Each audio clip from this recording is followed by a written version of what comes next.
takes you on a journey to the Far East. A thing of beauty is a joy forever, and the Malay jungle country proves the rule.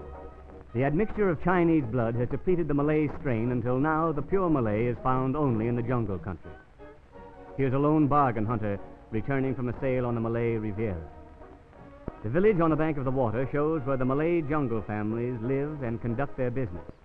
The interiors of the huts generally consist of 2 rooms and 7 children. The main industry of Malay is betel nut chewing. According to statistics, the average chew of betel nut will last a normal family almost a month if given proper care. Chewing betel is an old Malay custom. 5 out of 5 have it. One of the best methods of preserving betel nut is to place it behind the ear when not in use. These huts on stilts are typical Malay dwelling places. They're built high as a safeguard against prowlers from the nearby jungle. The entire costume of a jungle Malay consists of a pair of old pajamas with the legs cut off. If a Malay wants a change of clothing, he merely changes pajamas with his nearest neighbor. The boat in the foreground is a barge, so called because of the Malay sheiks who are always barging in on some other fellow's parties in them. The barges are equipped with sweeps to help propel them along. Here comes a little family group consisting of Jenny Malay, Peter Malay, and about 6 dozen assorted little Malays. We'd have secured their names, but we had a date in the next jungle and had to catch our barge. Notice how proudly they follow old man Pete, their chieftain, while the wife of his bosom packs the family chattels on her back. This is only 2 generations of Pete's family. If all his nephews and nieces and grandpappies were there, they'd resemble a Saturday crowd at the ball game. There's no divorce in Malay, and they don't, oh, well, you know, one man's wife is another man's poison. Notice the haircut, a Malay permanent wave. We gave this lad an American cigarette, and now look at the dang thing. The whole family's taking a whiff. Do they inhale? Well, here's the long-haired medicine man. Ask him. The natives leaving the hut are off on a betel nut hunt. No, there are no beetles in betel nuts. Here's the head man of the clan. You should see his grandfather. The festoons show you what the young male, A, will wear. This young man is the hero of the local stock company. The comedy relief is here, too.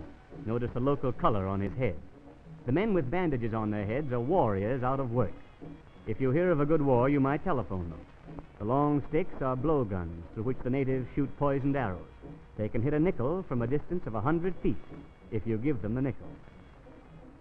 Here we see the party leaders at the first Malay Jungle Convention. They're arguing about the betel nut plank.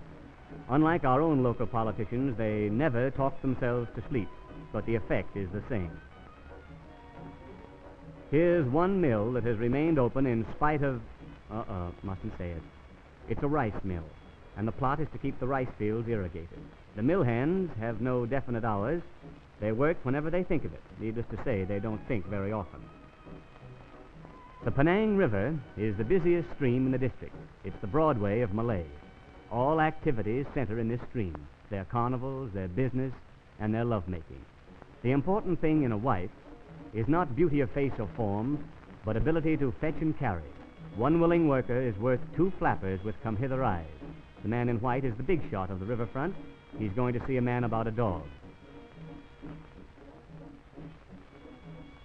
Well, it must be Saturday afternoon with all the men of the camp at the ball game. The palms in front are camouflaged. If a crocodile sees the palms moving, he knows it's dinner time and his sporting blood comes to the surface. If the crocodiles don't eat the natives, they're amateurs. If they do eat them, they're professionals and barred from Olympic competition. Here's old Pete again, barging in. You'll have to forgive Pete, as he never even heard of Emily Post and her book of etiquette. This family has it pretty soft, living in a houseboat all year round. All they have to do is catch fish and find a way to cook it. Cute little bungalow and roomy. It has 1 room and 2 suites, and very open plumbing. This family is carrying the results of a week's work to market. The cargo, consisting of wood, will probably bring all of 6 yen, about 35 cents in American money. The woman in the boat is showing the local bridge hounds how to reduce. It's great for the hips and the biceps. You might try it in your bathtub sometime. Here's another house on stilts. Not that it really minds the water, it just wants to keep its bottom dry.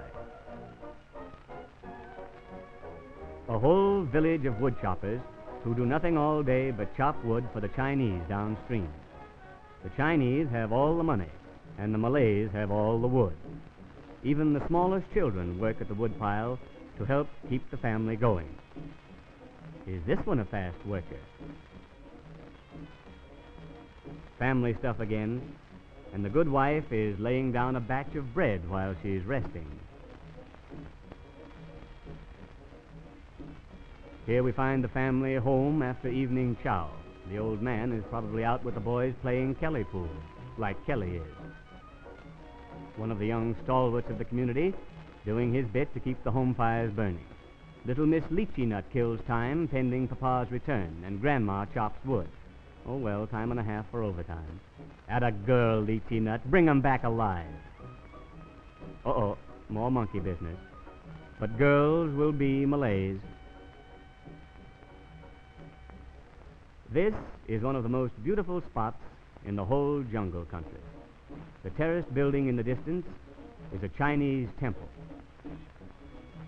Look at this close-up view.